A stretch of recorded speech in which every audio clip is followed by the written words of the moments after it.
Hello everyone, welcome back to goods kitchen. இன்றைக்கி நம்ம கிச்சனில் பச்சை சுண்டக்காய் குழம்பு எப்படி பண்ணுறதுன்னு பார்க்கலாம். சுண்டக்காவை நல்லா வாஷ் பண்ணிவிட்டு அதை லைட்டாக ஒரு க்ரஷ் பண்ணி எடுத்து தனியாக வச்சுக்கணும்.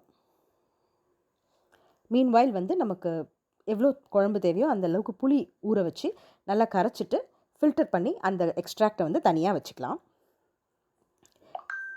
இப்போ இந்த சுண்டக்காவை ஒரு பேனில் கொஞ்சம் நல்லெண்ணெய் விட்டு அந்த சுண்டக்காவை மட்டும் தனியாக வதக்கி எடுத்து வச்சிடணும். அதுக்கப்புறம் மறுபடியும் பேனில் கொஞ்சம் நல்லெண்ணெய் ஆட் பண்ணிவிட்டு அதுக்கு தாளிப்பு கொடுக்கணும். ஸோ இப்போ அதில் கூட கடுகு, வெந்தயம்,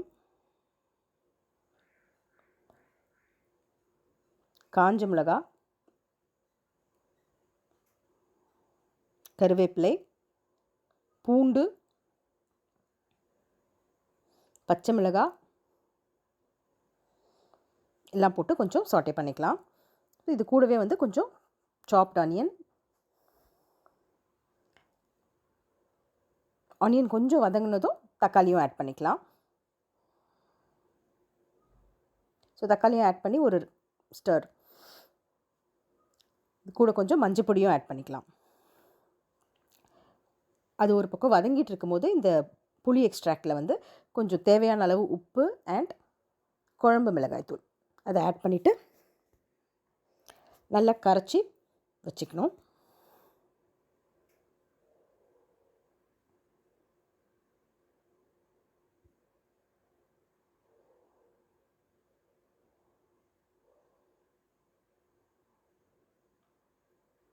ஸோ இந்த வதங்கிட்டு இருக்க வெங்காயம் தக்காளி இது கூட நம்ம ஆல்ரெடி வதக்கி வச்சுருக்க சுண்டக்காவை ஆட் பண்ணிடலாம். ஆட் பண்ணி ஒரு நல்ல ஸ்டர் கொடுத்துட்டு இந்த கரைச்சி வச்சுருக்கோம் இல்லையா குழம்பு, அதை இதில் சேர்த்துடணும்.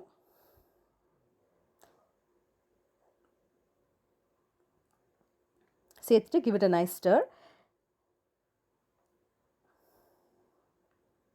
அண்ட் ஒரு இமீடியட்டாகவே ஒரு மூடி போட்டு இதை மூடி கொஞ்சம் ஹைலே வைக்கலாம். ஹைலே வச்சு கொஞ்சம் நேரம் கொதிக்க விடலாம். ஒரு 5 மினிட்ஸ் அப்படி கொதித்த உடனே லிட் ஓப்பன் பண்ணிவிட்டு அந்த கன்சிஸ்டன்சி செக் பண்ணலாம். லைக் ஆக்சுவலி பார்த்திங்கன்னா இப்போ பை நவ் கொஞ்சம் அந்த ரா ஸ்மெல்லாம் போயிருக்கும், அந்த தூளோட ஸ்மெல்லாம் போயிருக்கும். பட் ஆனால் குழம்பு கொஞ்சம் தின்னாக தான் இருக்கும். ஸோ நமக்கு எவ்வளோ திக்னஸ் வேணுமோ அந்த அளவுக்கு மறுபடியும் லிட் போட்டு மூடி கொஞ்சம் நேரம் கொதிக்க விடணும் அந்த குழம்ப. ஸோ இப்போது மறுபடியும் கொதிச்சுட்டு இப்போ குழம்பு நல்லா திக்காயிடுச்சு. ஸோ இப்போ நம்ம இறக்கிடலாம். ஸோ சுண்டக்காய் குழம்பு, this is how you make பச்சை சுண்டக்காய் குழம்பு.